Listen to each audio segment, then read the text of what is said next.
And you brought up a really good point from the Super Bowl last year, right? You said that there weren't huge moves really with the Patriots, but you remember that they didn't sack Nick Foles once on 43 dropbacks in the Super Bowl. Adding an extra pass rusher might be enough to get the Pats over the hump for one more Belichick-Brady championship. So how did the defense look to you all year leading up to the Super Bowl based on what your thought was back in September?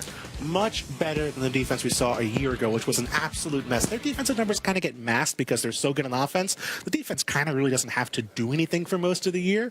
But this year, 19th by Football Outsiders DVOA stat, I think the best stat for judging defense. Last year, they were 31st in the same category. So Trey Flowers, a guy who I think, he's sort of like, he's so underrated that he's not underrated anymore. Yeah, like everyone's like, oh, right, so underrated. But nobody talks about Trey Flowers except like we're talking about. Everyone talks about Trey Flowers. It's like Trey Flowers is the Tom Brady sucks of the defense. Trey Flowers is underrated.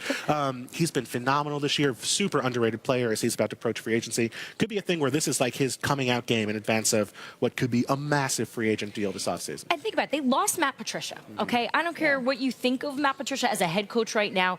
It worked in New England. He was there for that many years. So there was a language there, a culture, and understanding of how Matt Patricia did. So obviously there was that transition that they would have to get over. For most teams, that's enough to for them to struggle. But I think Stephon Gilmore, I think the difference that we've seen from the first year to the second year is everything. I think he's been the difference He was really maker. up and down that first season. He after looked being, lost. such an